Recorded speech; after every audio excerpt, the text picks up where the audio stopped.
Hi hello ನಮಸ್ಕಾರ ಎಲ್ರಿಗೂ welcome back to ನಮ್ಮ channel Bengaluru to Australia. Weekend morning ಹೀಗೆ ಶುರುವಾಗಿದೆ ನೋಡಿ. ಬೆಳಗ್ಗೆ ತಿಂಡಿಗೆ ನಾನು all time favourite dosa and chutney ಮಾಡಿದ್ದೀನಿ. ನಮ್ಮ ಮನೇಲಿ ಎಲ್ರಿಗೂ ಹೆಚ್ಚಾಗಿ ಪೀನಟ್ ಚಟ್ನಿ ಅಂದರೆ ಇಷ್ಟ. ಅದು ತುಂಬ ಇನ್ಸ್ಟೆಂಟಾಗಿ ಕೂಡ ಆಗಿಬಿಡುತ್ತಲ್ವ. ಸೊ ನಾನು ಇವತ್ತು ಹೇಳಿದೆ ಪೀನಟ್ ಚಟ್ನಿ ತಿಂದು ತಿಂದು ಬೋರ್ ಆಗಿದೆ, ಇವತ್ತು ಸ್ವಲ್ಪ ಚೇಂಜ್ ಇರಲಿ ಅಂತ ರೆಗ್ಯುಲರ್ ಗ್ರೀನ್ ಚಟ್ನಿನೇ ಮಾಡೋಣ ಅಂತ. ಗ್ರೀನ್ ಚಟ್ನಿ ಅಂದರೆ ಏನು, ಅದೇ ನಮ್ಮ ಕಾಯಿ ಚಟ್ನಿ. ಇದಕ್ಕೆ ನಾನು ಹುರಿಗಡಲೆ, ಹಸಿಮೆಣಸಿನ್ಕಾಯಿ, ಶುಂಠಿ, ಕೊತ್ತಂಬರಿ ಸೊಪ್ಪು, ಸ್ವಲ್ಪ ಪುದೀನ ಫ್ಲೇವರ್ಗೆ ಅಂತ ಇದಿಷ್ಟನ್ನು ಹಾಕ್ಕೊಂಡು ತೆಂಗಿನಕಾಯಿ ಹಾಕಿ ಮಾಡಿರೋಂಥ ಈ chutney. So Saturday breakfast crispy dosa with ಖಾರವಾಗಿರುವಂಥ ತೆಂಗಿನಕಾಯಿ ಚಟ್ನಿ ಜೊತೆಗೆ ಒಂದು ಲೋಟ ಸ್ಟ್ರಾಂಗ್ ಫಿಲ್ಟರ್ ಕಾಫಿ. ನಿಮ್ಮ ಮನೇಲಿ ಸ್ಯಾಟರ್ಡೇ ಏನು ಬ್ರೇಕ್ಫಾಸ್ಟ್ ಮಾಡಿದ್ರಿ ಅಂತ ನನಗೆ ಕಾಮೆಂಟ್ಸಲ್ಲಿ ತಿಳಿಸಿ ಆಯಿತಾ.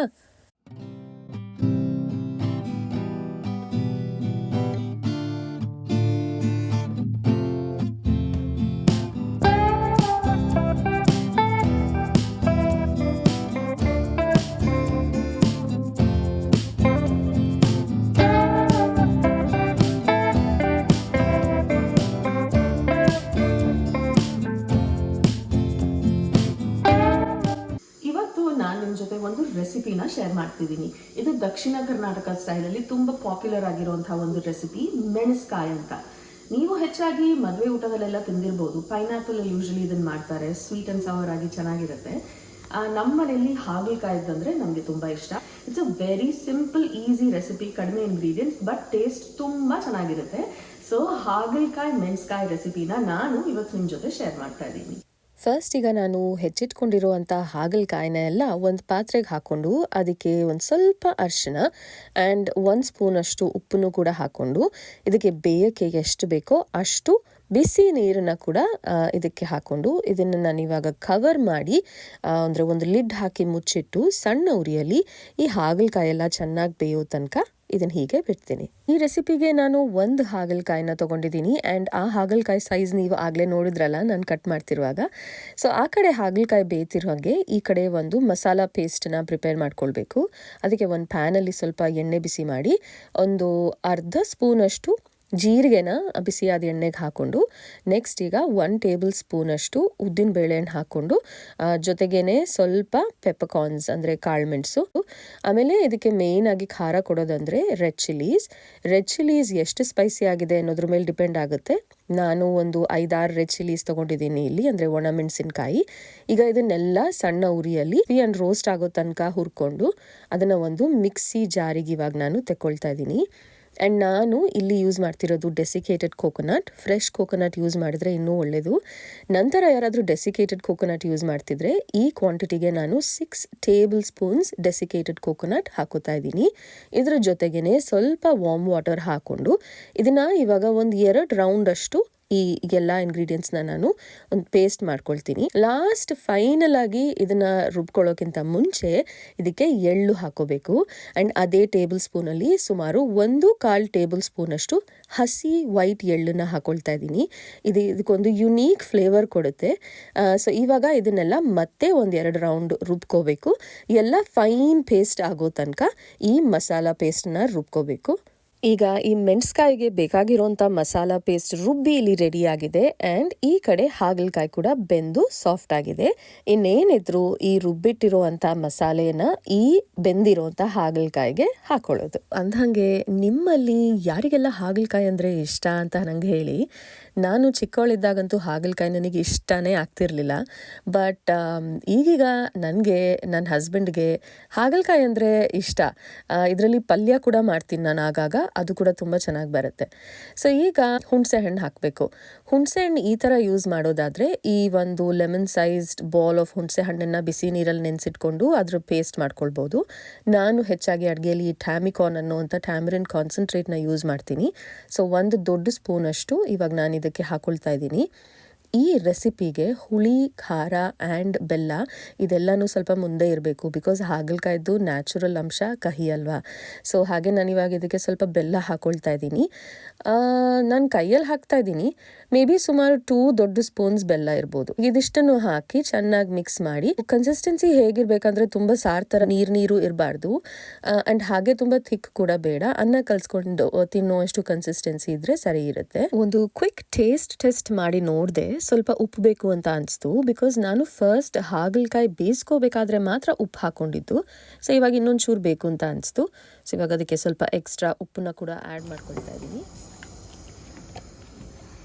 ಸೊ ಈಗ ಮೆಣಸ್ಕಾಯಿ ಆಲ್ಮೋಸ್ಟ್ ಆಗಿದೆ. ಇದು ಒಂದು ಕುದಿ ಬಂದರೆ ಆಯಿತು, ರೆಡಿ. ಇದಾದಮೇಲೆ ಇದಕ್ಕೆ ಒಂದು ಒಗ್ಗರಣೆ ಹಾಕಿದ್ರೆ ಹಾಗಲಕಾಯಿ ಮೆಣಸ್ಕಾಯಿ ಅನ್ನದ ಜೊತೆ ತಿನ್ನಕ್ಕೆ ತುಂಬ ಚೆನ್ನಾಗಿರುತ್ತೆ. ಮೊಸರನ್ನದ ಜೊತೆನೂ ಇದನ್ನ ನೆಂಚ್ಕೊಂಡು ತಿನ್ನಕ್ಕೆ ತುಂಬ ಚೆನ್ನಾಗಿರುತ್ತೆ. ಈ ಹಾಗಲಕಾಯಿ ಕಟ್ ಮಾಡಿ ಅದನ್ನ ಉಪ್ಪು ಅರಿಶಿಣದ ನೀರಲ್ಲಿ ನೆನೆಸಿಟ್ಟು ಆಮೇಲೆ ಅದನ್ನ ರಿನ್ಸ್ ಮಾಡಿ ಹಿಂಡಿ ಆ ಕಹಿನೆಲ್ಲ ತೆಗಿತಾರಲ್ಲ, ಹಾಗೆ ನಾನು ಮಾಡಕ್ಕೆ ಹೋಗಲ್ಲ. ಬಿಕಾಸ್ ಹಾಗಲಕಾಯ್ದು ನೇಚರ್ ಅಂದ್ರೇ ಅದ್ರ ಕಹಿ ಅಲ್ವಾ. ಅದ್ರ ಫುಲ್ ಹೆಲ್ತ್ ಬೆನಿಫಿಟ್ಸ್ ನಮಗೆ ಸಿಗಲಿ ಅಂತ ನಾನು ಹಾಗಲಕಾಯಲ್ಲಿ ಅಡುಗೆ ಮಾಡುವಾಗ ಆ ಕಹಿನ ರಿಟೈನ್ ಮಾಡ್ತೀನಿ. ಆ ಕಹಿ ಟೇಸ್ಟ್ ನಮಗೆ ಸ್ವಲ್ಪ ಇಷ್ಟ. ಯಾಕಂದರೆ ಕಹಿ, ಹುಳಿ ಪ್ಲಸ್ ಬೆಲ್ಲದ್ದು ಸ್ವೀಟ್ನೆಸ್, ಉಪ್ಪು ಇದೆಲ್ಲ ಸೇರಿ ಈ ಹಾಗಲಕಾಯಿ ಮೆಣಸ್ಕಾಯಿ ರೆಸಿಪಿ ಅಂತೂ ತುಂಬ ಅಂದರೆ ತುಂಬ ಟೇಸ್ಟಿಯಾಗಿರುತ್ತೆ. ನೀವು ಕೂಡ ಖಂಡಿತ ಈ ರೆಸಿಪಿನ ಟ್ರೈ ಮಾಡಿ. ಅದು ನಿಮಗೆ ಇಷ್ಟ ಆಯಿತಾ, ನೀವು ಟ್ರೈ ಮಾಡಿದರೆ ಅದು ಹೇಗೆ ಬಂತು ಅನ್ನೋದನ್ನು ನನಗೆ ಕಾಮೆಂಟ್ ಸೆಕ್ಷನಲ್ಲಿ ತಿಳಿಸಿ ಆಯಿತಾ. ಸೊ ಹಾಗಲಕಾಯಿ ಮೆಣಸ್ಕಾಯಿ ಈಗ ರೆಡಿಯಾಗಿದೆ. ಈಗ ನಾನು ಒಗ್ಗರಣೆ ಸೌಟಲ್ಲಿ ಸ್ವಲ್ಪ ತೆಂಗಿನ ಎಣ್ಣೆಯನ್ನು ಬಿಸಿ ಆಗ್ಲಿಕ್ಕೆ ಇಟ್ಟಿದ್ದೀನಿ. ಎಣ್ಣೆ ಬಿಸಿ ಆದ ತಕ್ಷಣ ಈಗ ಇದಕ್ಕೆ ಸಾಸಿವೆ ಚಟಪಟ ಅಂದಮೇಲೆ ಸ್ವಲ್ಪ ಜೀರಿಗೆ ಆ್ಯಂಡ್ ಆಮೇಲೆ ಸ್ವಲ್ಪ ಹಿಂಗು, ಅದಾದಮೇಲೆ ಕರಿಬೇವು,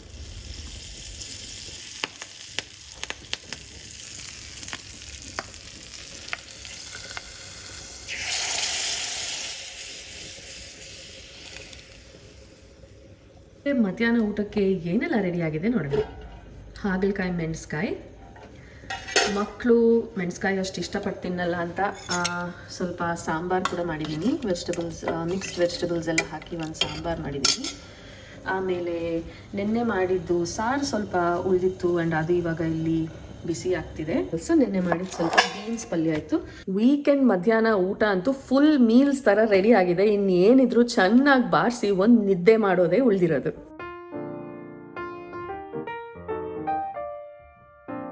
ನೆನ್ನೆ ನಾನೊಂದು ಇಂಡಿಯನ್ ಸ್ಟೋರಿಗೆ ಹೋಗಿದ್ದೆ ಆ್ಯಂಡ್ ಅಲ್ಲಿ ಅವರು ಕಾಂಪ್ಲಿಮೆಂಟ್ರಿ ಆಗಿ ಈ ಒಂದು ಪ್ರಾಡಕ್ಟ್ನ ಕೊಡ್ತಾ ಇದ್ರು.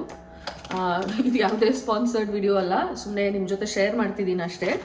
ಸೊ ಅಲ್ಲಿ ಇಂಡಿಯನ್ ಸ್ಟೋರಲ್ಲಿ ಒಂದಷ್ಟು ಥಿಂಗ್ಸ್ನ ಪರ್ಚೇಸ್ ಮಾಡೋಕ್ಕಿತ್ತು ಅಂತ ಹೋಗಿದ್ದೆ ಆ್ಯಂಡ್ ಬಿಲ್ ಮಾಡ್ತಾ ಇರಬೇಕಾದ್ರೆ ಅಲ್ಲಿ ಕೌಂಟರಲ್ಲಿ ಇದ್ದಂಥ ಒಂದು ಲೇಡಿ, ಒಂದು ನಿಮಿಷ ಇರಿ, ಓಪನ್ ಮಾಡೋಕ್ಕಾಗ್ತಿರ್ಲಿಲ್ಲ, ಕತ್ರಿ ಬೇಕಿತ್ತು. ಅಲ್ಲಿ ಚೆಕ್ಔಟ್ ಕೌಂಟರಲ್ಲಿ ಇದ್ದಂಥ ಒಂದು ಲೇಡಿ ಶಿ ಸೆಡ್, ಅಲ್ಲಿ ಒಂದು ಬಾಕ್ಸಲ್ಲಿ ಗ್ರೀನ್ ಕಲರ್ ಪ್ಯಾಕೆಟಲ್ಲಿ ಇರುವಂಥ ಲಕ್ಷ ಫೇನಿ ಕಾಂಪ್ಲಿಮೆಂಟ್ರಿಯಾಗಿ ಕೊಡ್ತಾ ಇದ್ದೀವಿ, ನೀವು ಒಂದು ಪ್ಯಾಕೆಟ್ ಟ್ರೈ ಮಾಡಿ ಅಂತ. ನಾನು ಫಸ್ಟಿಗೆ ಏನಂತ ಅರ್ಥ ಆಗಲಿಲ್ಲ, ಬಟ್ ಇದರಲ್ಲಿ ಪ್ಯಾಕೆಟ್ ಮೇಲೆ ಇರುವಂಥ ಈ ಪಿಕ್ಚರ್ ನೋಡಿದ್ಮೇಲೆ ಗೊತ್ತಾಯ್ತು ಇದು ಫೇಣಿ ಅಂತ. ಯಾವಾಗಲೂ ಬೆಂಗಳೂರಲ್ಲಿ ತಿಂದಿದ್ದು ಜ್ಞಾಪಕ. So I am very excited to try this. ಹೆಂಗಿರುತ್ತೆ ನೋಡೋಣ. ನೋಡೋಕ್ಕೆ ಮದುವೆಗಳಲ್ಲೆಲ್ಲ ತಿಂತೀವಲ್ಲ ಫೇಣಿ, ಅದೇ ಥರ ಇದೆ. ಸೊ ಅದನ್ನ ಇವಾಗ ನಾನು ಒಂದು ತಗೊಂಡು ಹೀಗೆ ಒಂದು ಪ್ಲೇಟಿಗೆ ಹಾಕ್ಕೊಳ್ತೀನಿ. ಓಕೆ, ಆ್ಯಂಡ್ ನಾನಿಲ್ಲಿ ಸ್ವಲ್ಪ ಬಾದಾಮಿ ಆ್ಯಂಡ್ ಸಕ್ಕರೆಯನ್ನು ತೊಗೊಂಡು ಈ ಥರ ಪುಡಿ ಮಾಡಿ ಇಟ್ಕೊಂಡಿದ್ದೀನಿ. ಇದನ್ನು ನಾನು ಇವಾಗ ಇದ್ರ ಮೇಲೆ ಹೀಗೆ ಹಾಕ್ಕೊಳ್ತೀನಿ. ಹೀಗೆ ಅಲ್ವಾ ತಿನ್ನೋದು ಫೇಣಿ? ಕಾಮೆಂಟ್ ಮಾಡಿ, ಇದನ್ನ ಹಾಲಿಗೆ ಮಿಕ್ಸ್ ಮಾಡಬೇಕಿತ್ತ ನಾನು, ಅಥವಾ ಇದ್ರ ಮೇಲೆ ಹಿಂಗೆ ಹಾಕೋಬೇಕಿತ್ತ ಅಂತ. ಸೊ ಸ್ವಲ್ಪ ಹೀಗೆ ಈ ಪೌಡರ್ನ ಹಾಕ್ಕೊಂಡು ಹಾಲನ್ನು ನಾನು ಇವಾಗ ಇಲ್ಲಿ ಬಿಸಿ ಮಾಡಿ ಇಟ್ಕೊಂಡಿದ್ದೀನಿ, ಇದನ್ನ ಇದ್ಮೇಲಿಂದ ಹಾಕ್ಕೊಳ್ತೀನಿ.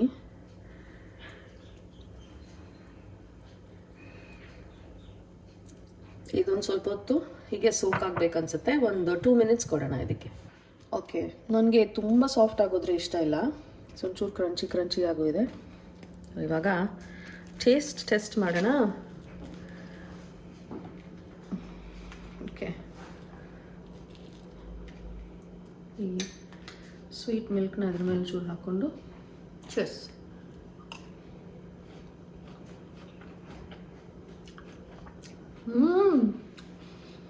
It's very nice. ಸಕ್ಕತ್ತಾಗಿದೆ. ನನಗೆ ಈ ಥರ ಟೆಕ್ಸ್ಚರ್ ಇಷ್ಟ, ಸ್ವಲ್ಪ ಸ್ವಲ್ಪ ಕ್ರಿಸ್ಪಿ. ಬಟ್ ಮೇ ಬಿ ಇನ್ನೊಂಚೂರು ಸ್ವೀಟ್ ಪೌಡರ್ ಹಾಕ್ಕೋಬೇಕನ್ಸುತ್ತೆ. ಬಟ್ ಇಲ್ಲಿ ಕ್ಯಾಮ್ರಾ ಹಿಂದೆ ಇರುವಂಥ ನನ್ನ ಹಸ್ಬೆಂಡಿಗೂ ಸ್ವಲ್ಪ ಟ್ರೈ ಮಾಡಿಸ್ತೀನಿ, ಆಯಿತಾ? ಹೇಗಿದೆ? ಚೆನ್ನಾಗಿದೆ ಅಲ್ಲ? ಸ್ವೀಟ್ ಪೌಡರ್ ಇನ್ನೊಂಚೂರು ಹಾಕ್ಕೊಂಡು ಟ್ರೈ ಮಾಡೋಣ. ಓಕೆ, ಸರಿ. So not bad. ಫೇನಿ ಲಚ್ಚ ಒಂದು ಒಳ್ಳೆ ಮದುವೆ ಊಟದ್ದು ಫೀಲಿಂಗ್ ಬಂತಪ್ಪ. ಸೊ ಇನ್ನು ಇವಾಗ ಇಲ್ಲಿ ಬಾದಾಮ್ ಆ್ಯಂಡ್ ಸಕ್ಕರೆ ಪುಡಿ ಇದೆ, ಹಾಲು ಇದೆ, ಇದು ಒಂದು ಫುಲ್ ಪ್ಯಾಕೆಟ್ ಇದೆ. ಸೊ ಇವಾಗ ಚೆನ್ನಾಗಿ ಜಮಾಯಿಸದೆ. ಲಂಚ್ ಆದಮೇಲೆ ನಾನು ಮೀಡಿಯಾ ರೂಮಿಗೆ ಬಂದು ಹೀಗೆ ಸೆಟ್ಲ್ ಆದೆ. ಬ್ಲ್ಯಾಂಕಿ ಹೊತ್ಕೊಂಡು ಆರಾಮಾಗಿ ರಿಕ್ಲೈನ್ ಮಾಡಿಕೊಂಡು ಕೂತ್ಕೊಂಡು ನನ್ನ ಫೇವ್ರೆಟ್ ಟಿ ವಿ ಶೋನ ನೋಡ್ತಿದ್ದೀನಿ.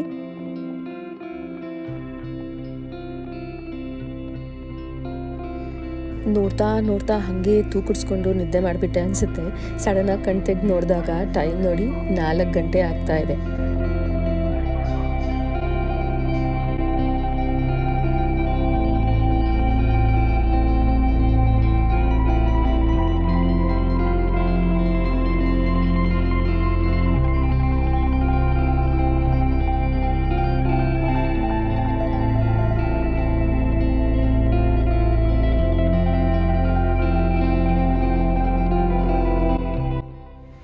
ಸಂಜೆ 5 ಗಂಟೆ ಆಗ್ತಿದೆ. ಎದ್ದು ಇವಾಗ ಹೊರಗಡೆ ಬಂದ್ವಿ. ಮನೆಯಲ್ಲೇ ಕೂತು ಸ್ವಲ್ಪ ಬೋರ್ ಹೊಡಿತಾ ಇತ್ತು ಅಂತ ನಾನು ನನ್ನ ಮಗಳು ಇವಾಗ ನಮ್ಮ ಮನೆ ಹತ್ತಿರದಲ್ಲೇ ಇರುವಂಥ ಒಂದು ಶಾಪಿಂಗ್ ಸೆಂಟರ್ಗೆ ಹೋಗೋಣ ಅಂದ್ಕೊಂಡಿದ್ದೀವಿ. ಆಲ್ರೆಡಿ ಎಷ್ಟು ಮೋಡ ಆ್ಯಕ್ಚುಲಿ ಡ್ರಿಝಲ್ ಆಗ್ತಿದೆ ಇವತ್ತು, ಸ್ವಲ್ಪ ತುಂಬ ಚಳಿ ಇದೆ. ಸೊ ಶಾಪಿಂಗ್ ಸೆಂಟರ್ಗೆ ಹೋಗಿ ಸ್ವಲ್ಪ ಟೈಮ್ ಪಾಸ್ ಮಾಡೋಣ ಅಂದ್ಕೊಂಡಿದ್ದೀವಿ. ಈಗ ನಾವು ಶಾಪಿಂಗ್ ಸೆಂಟರಿಗೆ ಬಂದಿದ್ದೀವಿ. ನಮ್ಮ ಮನೆ ಬಾಯ್ಸು ಶಾಪಿಂಗು ಒಂದು ಟೈಮ್ ಪಾಸ, ನಾವು ಬರಲ್ಲಪ್ಪ ನೀವು ಹೋಗಿ, ನಾವು ಬೆಚ್ಚಿಗೆ ಮನೇಲಿ ಕೂತ್ಕೊಂಡಿರ್ತೀವಿ ಅಂದರು. ಸೊ ಅದಕ್ಕೆ ನಾನು ನನ್ನ ಮಗಳು ಮಾತ್ರ ಬಂದಿದ್ದೀವಿ ಇವಾಗ. Girls just want to have some fun ಅಲ್ಲ ಪುಟಿ. ಸೊ ಈಗ ಇಲ್ಲಿ ಒಂದು ಅಂಗಡಿ ಒಳಗೆ ಹೋಗಿ ಅಲ್ಲಿ ಏನೇನಿದೆ, ಏನು ಬೇಡದೇ ಇರೋ ಥಿಂಗ್ಸ್ನೆಲ್ಲ ನಾವು ಪರ್ಚೇಸ್ ಮಾಡ್ಬೋದು ಅಂತ ಹೋಗಿ ಇವಾಗ ನೋಡ್ತೀವಿ. 90% ಆಫ್ ಬಿಗ್ ಸೇಲ್ ಅಂತೆ. 90% ಆಫ್ ಕೊಡ್ತಾ ಇದ್ದಾರೆ ಅಂದರೆ ಬಿಸ್ನೆಸ್ ಯಾಕೆ ಮಾಡ್ತಿದ್ದಾರೆ?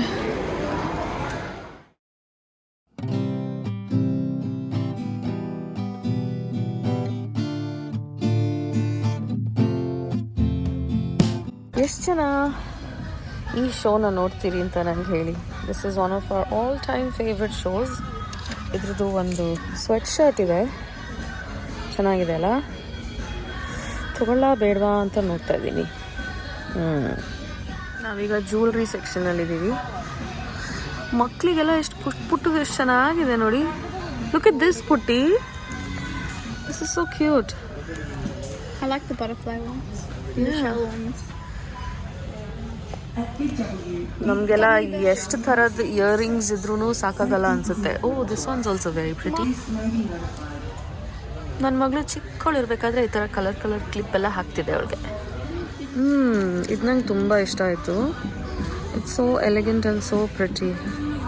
I think I'll get this. ಅಥವಾ ಇದು ತಗೊಳ್ಳ, ಇದೊಂಥರ ಬೇರೆ ಥರ ಇದೆ ಅಲ್ಲ.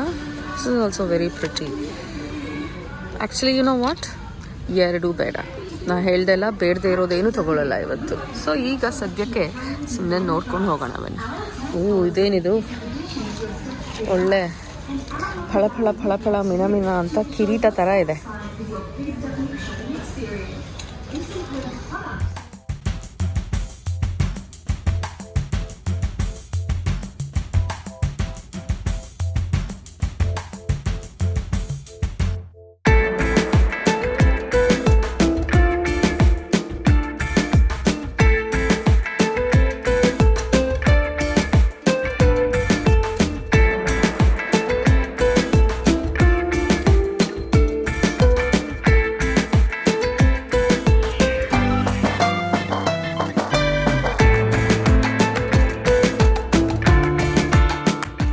ಸಾಕ್ಸ್ ಎಷ್ಟು ಫನ್ ಆಗಿದೆ ನೋಡಿ.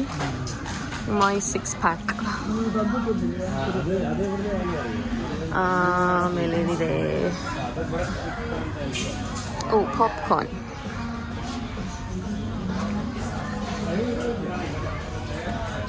ಯಾರಿಗಾದ್ರೂ ಫನ್ ಲಿಟಲ್ ಗಿಫ್ಟ್ಸ್ ಏನಾದರೂ ಕೊಡಬೇಕಂದ್ರೆ ಕೊಡ್ಬೋದು. ಮಗಳಿಗೆ ಈ ಮಿನಿ ಫುಡ್ ಟಾಯ್ದೇನೋ ಬೇಕು ಅಂತ ತುಂಬ ದಿವಸದಿಂದ ಕೇಳ್ತಿದ್ಲು. ಸೊ ನೋಡ್ತಾ ಇದ್ದಾಳೆ ಯಾವುದಿದೆ, ಏನು ಚೂಸ್ ಮಾಡೋದು ಅಂತ. ಸಾಫ್ಟ್ ಪ್ಲಶಿ ಟಾಯ್ಸ್ ಇದೆ ನೋಡಿ. And I found this very very cute. Australia, the most favorite cuddly cute animal, koala, kookaburra and kangaroo. Moon and cloud. Moon and cloud. ಈ ನಡುವೆ ಫ್ಯಾಮಿಲಿ ಜೊತೆ ಕೂತ್ಕೊಂಡು ಸುಮಾರು ಬೋರ್ಡ್ ಗೇಮ್ಸ್ ಎಲ್ಲ ಆಡ್ತೀವಿ. ಸೊ ಕಾರ್ಡ್ ಗೇಮ್ಸ್ ಕೂಡ ಆಡ್ತೀವಿ. ಆ್ಯಂಡ್ ಊನು ಅಂದರೆ ನಮಗೆ ತುಂಬ ಇಷ್ಟ. ಇದು ಇನ್ನೊಂದು ವರ್ಷನ್ ಆಫ್ ಊನು ಫ್ಲಿಪ್ ಅಂತೆ. ನನ್ನ ಮಗ ಕೇಳಿದ್ದ ಇದ್ದರೆ ನೋಡಿ ತೊಗೊಂಬನ್ನಿ ಅಂತ. ಸೊ ಅದನ್ನೂ ಒಂದು ತೊಗೋತಾ ಇದ್ದೀವಿ. ಏನು ಫ್ಯಾಷನ್ ಕಾಲ ಬಂದಿದೆಯಪ್ಪ. ಹಾಂ, ನೆಟ್ಟಿಗೆ ನಡೆಯೋಕ್ಕೆ ಬರಲ್ಲ ಈ ಸೈಜಲ್ಲಿ ಈ ಏಜಲ್ಲಿದ್ದರೆ. ಅದಕ್ಕಿಷ್ಟು ಹೀಲ್ಸ್ ಬೇರೆ. ಬಟ್ ಎಷ್ಟು ಕ್ಯೂಟಾಗಿದೆ ಅಲ್ಲ. ಇಲ್ಲಿ ಇನ್ನೊಂದಿದೆ ನೋಡಿ, ಸೋ ಕ್ಯೂಟ್. ಅಯ್ಯೋ, ಪುಟ್ಟ ಮಕ್ಕಳಿಗೆ ಅಷ್ಟೊಂದೆಲ್ಲ ಕ್ಯೂಟ್ ಥಿಂಗ್ಸ್ ಇದೆಯಪ್ಪ. ವಿಂಟರ್ ಬೂಟ್ಸ್ ಅಂತೆ. ನೋಡಿದ್ರೆ ಅದೇನೋ ಒಂಥರ ಖುಷಿ ಆಗುತ್ತಲ್ಲ. ಈಗ ನಾವು ಸ್ಟೇಷ್ನರಿ ಸೆಕ್ಷನಿಗೆ ಬಂದಿದ್ದೀವಿ. ನಾವೆಲ್ಲ ಪೆನ್ನಲ್ಲಿ ಬರೀತಿದ್ದಾಗ ನಮ್ಮದು ಇಂಕ್ ರಬ್ಬರ್ ಅಂತ ಒಂದಿರ್ತಿತ್ತು, ನೆನಪಿದೆಯಾ? ಪಿಂಕ್ ಕಲರಲ್ಲಿ ಒರೆಸಿ ಉಜ್ಜಿ ಪೇಪರೇ ಹರಿದೋಗ್ತಿತ್ತು. ಬಟ್ ಈಗಿನ ಕಾಲದ ಮಕ್ಕಳೆಲ್ಲ ಸ್ಟೈಲಾಗಿ ಈ ಥರ ವೈಟ್ ಔಟ್ ಅನ್ನೋದನ್ನು ಯೂಸ್ ಮಾಡ್ತಾರೆ. ಸೊ ನನ್ನ ಮಕ್ಳದ್ದು ಮುಗ್ದೋಗಿದೆ ಅಂತೆ. ಸೊ ತೊಗೋಬೇಕು ಅಂತ ರೀಫಿಲ್ ಮಾಡೋಕ್ಕೆ ಅಂತ ಇವಾಗ ನೋಡ್ತಾ ಇದ್ದೀವಿ ಯಾವ್ದು ತೊಗೊಳ್ಳೋದು ಅಂತ. ಓಕೆ, ಪಾರ್ಟಿ ಪ್ಲ್ಯಾನ್ ಮಾಡ್ತಿದ್ರೆ ಈ ಸೆಕ್ಷನಲ್ಲಿ ಥೀಮ್ಡ್ ಪಾರ್ಟೀಸ್ಗೆ ಏನೇನು ಬೇಕೋ ಅದೆಲ್ಲನೂ ಸಿಗುತ್ತೆ.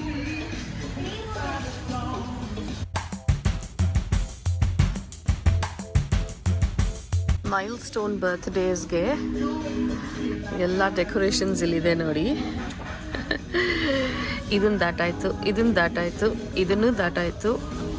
ಇಲ್ಲಿಗಿನ್ನೂ ಬಂದಿಲ್ಲ, ಇಲ್ಲೇ ಎಲ್ಲೋ ಸಿಕ್ಕಾಕೊಂಡಿದ್ದೀವಿ. ಈಗ ಬುಕ್ಸ್ ಸೆಕ್ಷನ್. ಒಂದು ಕಾಲದಲ್ಲಿ ನಾನು ಎಷ್ಟು ಬುಕ್ಸ್ ಓದ್ತಿದ್ದೆ ಗೊತ್ತಾ? ಒಂದು ಬುಕ್ ಎತ್ಕೊಂಡ್ರೆ ನೆಕ್ಸ್ಟ್ ಏನಾಗುತ್ತೆ ಅಂತ ಆ ಬುಕ್ನ ಕೆಳಗಿಡೋಕ್ಕೆ ಮನ್ಸು ಬರ್ತಿರ್ಲಿಲ್ಲ, ಅಷ್ಟು ಓದ್ತಿದ್ದೆ. ಬಟ್ ಸ್ಯಾಡ್ಲಿ ಈಗ ಒಂದಷ್ಟು ವರ್ಷದಿಂದ ಫೋಕಸ್ಸೇ ಮಾಡೋಕ್ಕಾಗ್ತಿಲ್ಲ ಗೊತ್ತಾ. ಬುಕ್ಸ್ ಅಂತೂ ಓದೋದೇ ಬಿಟ್ಬಿಟ್ಟಿದ್ದೀನಿ. ಸುಮ್ಮನೆ ಈ ಸೆಕ್ಷನಲ್ಲಿ ಏನೇನಿದೆ ಬ್ರೌಸ್ ಮಾಡ್ಕೊಂಡು ಹೋಗೋಣ ಅಂತ ನೋಡ್ತಾ ಇದ್ದೀವಿ. ಈ ಥರ ಅಡಲ್ಟ್ ಕಲರಿಂಗ್ ಬುಕ್ಸ್ ಎಲ್ಲ it's a really nice mindful activity ಅಂತ ನನಗನ್ಸುತ್ತೆ. ಇದರಲ್ಲಿ ಬೇಕಾದಷ್ಟು ಚಾಯ್ಸಸ್ ಇದೆ ನೋಡಿ. ಓ, ಹೆನ್ನಾ ಪ್ಯಾಟರ್ನ್ಸ್. ಇಂಟ್ರೆಸ್ಟಿಂಗ್. ನೈಸ್. ಬರ್ತಾ ಲೈಫಲ್ಲಿ ಏನು ಗೊತ್ತಾ, ಇದೆರಡು ತುಂಬ ಇಂಪಾರ್ಟೆಂಟ್ ಅಂತ ಅನ್ಸಕ್ಕೆ ಶುರು ಆಗಿಬಿಟ್ಟಿದೆ. ಏನಂತೀರಾ? Oops.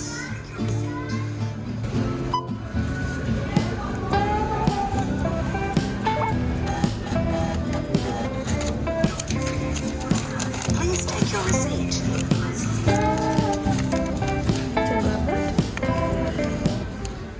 ಸೊ ಶಾಪಲ್ಲಿ ಒಂದಷ್ಟು ಸುತ್ತಾಡಿ ಸುಮ್ಮನೆ ಟೈಮ್ ಪಾಸ್ ಮಾಡಿ ಏನು ಹೆಚ್ಚು ಪರ್ಚೇಸ್ ಮಾಡೋದಿರಲಿಲ್ಲ.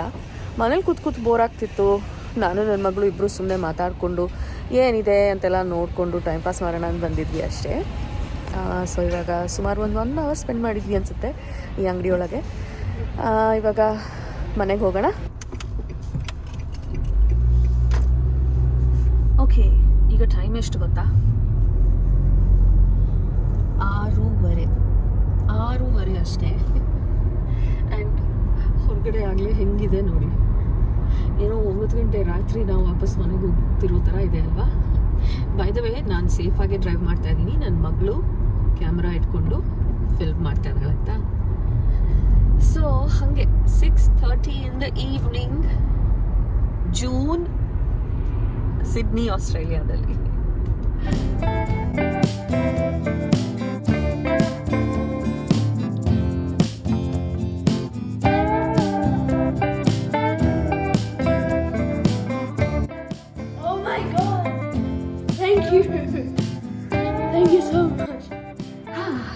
ನಿಮಗೆ ಗೊತ್ತಿರ್ಬೋದು, ಆಸ್ಟ್ರೇಲಿಯಾ ಸದರ್ನ್ ಹೆಮಿಸ್ಫಿಯರಲ್ಲಿದೆ. So most of the world 1 season experience ಮಾಡ್ತಿದ್ರೆ ಆಸ್ಟ್ರೇಲಿಯಾ ಬೇರೆ ಸೀಸನ್ ಎಕ್ಸ್ಪೀರಿಯನ್ಸ್ ಮಾಡ್ತಿರುತ್ತೆ. ಸೊ ಈಗ ನಮಗೆ ವಿಂಟರ್ ಶುರುವಾಗಿದೆ. ಜೂನ್, ಜುಲೈ, ಆಗಸ್ಟ್ ಈ 3 ತಿಂಗಳು ವಿಂಟರ್ ಆ್ಯಂಡ್ ಸಿಕ್ಕಾಪಟ್ಟೆ ಚಳಿ ಇರುತ್ತೆ. ನಾವು ಇಂಡಿಯಾದಲ್ಲಿ ಇರಬೇಕಾದ್ರೆ ಎಲ್ಲ ಡಿಸೆಂಬರ್ ಟೈಮಲ್ಲಿ ನಮಗೆ ಕ್ರಿಸ್ಮಸ್ ಅಂದ ತಕ್ಷಣ ಏನು ನೆನಪಿಗೆ ಬರುತ್ತೆ ಹೇಳಿ? ಸ್ನೋಯಿಂಗ್, ಚಳಿ, ಸ್ಯಾಂಟಾ ಬರ್ತಾನೆ, ಕ್ರಿಸ್ಮಸ್ ಟ್ರೀ ಮೇಲೆಲ್ಲ ಸ್ನೋ ಇರುತ್ತೆ, ಹಾಟ್ ಚಾಕ್ಲೇಟ್ ಅಂತೆಲ್ಲ ಫೀಲಿಂಗ್ ಬರ್ತಿತ್ತಲ್ಲ. ಬಟ್ ಡಿಸೆಂಬರಲ್ಲಿ ನೋಡಿದ್ರೆ ನೀವು ಆಸ್ಟ್ರೇಲಿಯಾದಲ್ಲಿ ಪೀಕ್ ಸಮ್ಮರ್. ನಾವು ಬಂದಿದ್ದು ಹೊಸರಲ್ಲಂತೂ ನಮಗೆ ತುಂಬ ವಿಚಿತ್ರ ಅನಿಸ್ತು. ನಾವು ಇಲ್ಲಿ ಸ್ಪೆಂಡ್ ಮಾಡಿದಂಥ ಫಸ್ಟ್ ಡಿಸೆಂಬರ್ ಕ್ರಿಸ್ಮಸ್ ಟೈಮ್ ಎಷ್ಟು ಸೆಕೆ ಇತ್ತಂದರೆ ಬೆವರು ಸುರಿಸ್ಕೊಂಡು ಕ್ರಿಸ್ಮಸ್ ನಾವು ಇಲ್ಲಿ ಎಕ್ಸ್ಪೀರಿಯನ್ಸ್ ಮಾಡಿದ್ವಿ. It felt very strange. But of course ಈಗ ಇಷ್ಟು ವರ್ಷ ಆದಮೇಲೆ ನಮಗೆ ಅಭ್ಯಾಸ ಆಗಿದೆ. ಸೊ ನಮಗೆ ಹಾಟ್ ಚಾಕ್ಲೇಟ್ ಮಾಡ್ಕೊಂಡು ಕುಡಿಯೋದು, ಈ ಥರ ವಾರ್ಮ್ ಫಝಿ ಸಾಕ್ಸ್ ಹಾಕೊಳ್ಳೋದು, ಕೋಝಿ ಬ್ಲ್ಯಾಂಕೆಟ್ಸ್ ಹೊತ್ಕೊಳ್ಳೋದು, ಫೈರ್ ಪ್ಲೇಸ್ ಹತ್ರ ಕೂತ್ಕೊಳ್ಳೋದು, ಇದನ್ನೆಲ್ಲ ಎಕ್ಸ್ಪೀರಿಯನ್ಸ್ ಮಾಡಬೇಕಂದ್ರೆ ಆಫ್ಕೋರ್ಸ್ ವಿಂಟರ್. ಆ್ಯಂಡ್ ಅದು ನಮಗೆ ಈಗ ಶುರುವಾಗಿದೆ.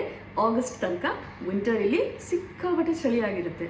ಮನೆಗೆ ಬಂದಮೇಲೆ ಈಗ ನಾವು ಎಲ್ಲರೂ ಕುತ್ಕೊಂಡು ಕಾರ್ಡ್ಸ್ ಆಡೋಣ ಅಂತ ಡಿಸೈಡ್ ಮಾಡಿದ್ದೀವಿ. ಸೊ ಇವಾಗ ಇಲ್ಲಿ ನಾವು ಆರಾಮಾಗಿ ಸೆಟ್ಲ್ ಆಗಿ ಹೀಟರ್ ಹಾಕ್ಕೊಂಡು ಬೆಚ್ಚ ಕೂತಿದ್ದೀವಿ ಕಾರ್ಡ್ಸ್ ಆಡೋಣ ಅಂತ. ನೀವು ಕೂಡ ನಿಮ್ಮ ಫ್ಯಾಮಿಲಿಯವ್ರ ಜೊತೆ 1-on-1 ಕ್ವಾಲಿಟಿ ಟೈಮ್ನ ಚೆನ್ನಾಗಿ ಒಟ್ಟಿಗೆ ಎಲ್ಲರೂ ಕೂತು ಎಂಜಾಯ್ ಮಾಡ್ತಾ ಸ್ಪೆಂಡ್ ಮಾಡಿ ಅಂತ ಹೇಳ್ತಾ ಇವತ್ತಿನ ಈ ವ್ಲಾಗ್ನ ನಾನು ಇಲ್ಲಿಗೆ ಎಂಡ್ ಮಾಡ್ತಾ ಇದ್ದೀನಿ. ನಿಮಗೆ ಈ ವ್ಲಾಗ್ ಇಷ್ಟ ಆಗಿದ್ರೆ ಖಂಡಿತ ಒಂದು ಲೈಕ್ ಕೊಡೋದನ್ನ ಮರಿಬೇಡಿ. ಆ್ಯಂಡ್ ಇನ್ ಕೇಸ್ ನೀವು ನನ್ನ ಚಾನಲ್ಗೆ ಇನ್ನೂ ಸಬ್ಸ್ಕ್ರೈಬ್ ಮಾಡಿಲ್ಲ ಅಂದರೆ ದಯವಿಟ್ಟು ಸಬ್ಸ್ಕ್ರೈಬ್ ಮಾಡೋದನ್ನ ಕನ್ಸಿಡರ್ ಮಾಡಿ. ಇನ್ನೊಂದು ವಿಡಿಯೋ ಜೊತೆ ಮತ್ತೆ ಸಿಗ್ತೀನಿ. ಅಲ್ಲಿ ತನಕ take care, bye. Okay. So since the deck is two-sided, make sure all the cards of each side